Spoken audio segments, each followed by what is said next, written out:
This is part 4 in a series of videos in which I'm repairing and restoring a number of Intel MDS systems.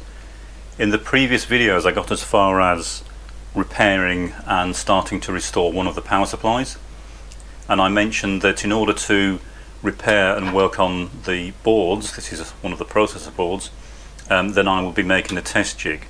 And the reason I need to make a test jig is probably easier to explain if I show you the chassis that this board sits in. So I'll just grab the chassis, get it on the bench, and we'll have a quick look at the task that we have for making up a test jig.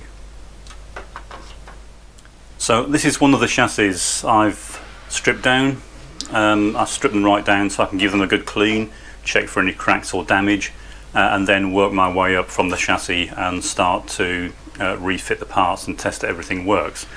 However, to test the boards I obviously need some way to connect them, and when we take the processor board for example, then it sits into the chassis, it goes into a series of slots on the front, slides in and then connects onto the backplane connector at the back. There are various connections that go to the backplane, so we have data, we have power, and there are connectors at the bottom as well. Now all of those need to be tested, so it's not really feasible. I mean, you could make up an edge connector to do some basic testing, but it's not really feasible to make a discrete test jig that will enable me to use the chassis. Firstly, it takes up a huge amount of space on the bench, and the main issue you have is that once you fit this, it's extremely difficult to get to the underside, and also really the top side of it as well. Once it's fitted, it's very difficult to get into here. Now you can of course use risers, so if you take a riser, it fits into the slot first, and then the idea is that the board that you plug into it is extended out and you can access it. It does work to a fair extent. It is quite a good solution if you don't have many to work on and just for general service and repair. But if like me you have quite a number to work on, then it's not a particularly good solution for several reasons. Firstly, it only gives you access to a single board, and when you have a system set up, quite often you want to trace signals through the entire system. You may also want to carry out various tests that you just can't do with the system configured like this. But also, as I said, the problem here is you've got this huge chassis sitting on the bench, taking up a lot of space, gets in the way. And the other thing is you don't really want to be constantly inserting and removing boards from these. The connectors do have limited life, and the connectors on these are fairly susceptible to damage anyway, so it's best if you can avoid excessive wear and tear on the chassis you're working on. So I tend to take a different approach, and as with most things that I repair, I tend to make up test jigs and fixtures that I can use in place of the actual unit. So if it's something that's not critical to the repair, so for example if I want to repair a processor board like this, then I don't need this chassis in the way, I just need some way to connect to this board and some way to support it. So in this case what I did is I had a look at the chassis. We've got this mounting system. It's actually quite a nice system that they created for this, but it's not removable, it is moulded into the bottom of the case, and although you can take the back plane off, it is just screwed on. Even so, you still can't really use the back plane without some sort of support. You would end up damaging the connectors on it. So what I've done here is an approach I use quite a lot, and I've reproduced a set of the side cheeks. So obviously these are 3D printed, so I've drawn these up in the CAD system. They're a matching pair, and I've almost exactly duplicated the setup that they have within the machine itself. So there's one of these for each side of course, and these will bolt directly onto one of the back planes. So I'll just get the chassis out of the way and we'll have a closer look at these. Okay, so as you can see they're a matching pair. I drew these so they are pretty much identical to the layout of the actual chassis itself.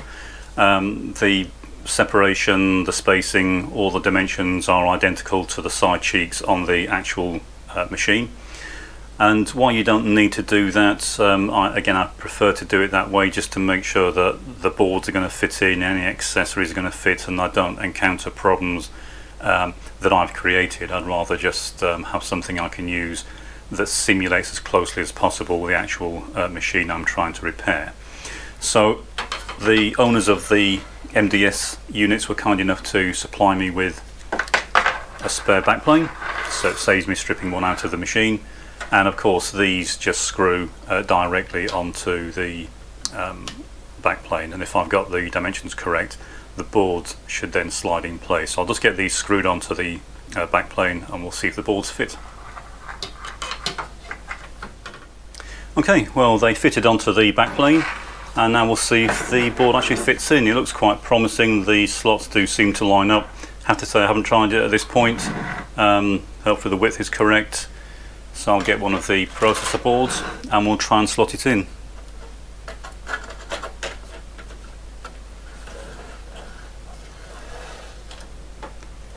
So it's looking promising so far, so I don't want to force it because this is the first time I've tried it. I want to make sure it all lines up. And it certainly seems like it's going to fit.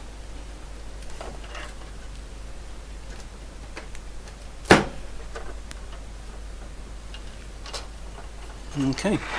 And of course, by making it the same dimensions, it means that the extraction tabs will also work, so I can now use these to pop the boards out.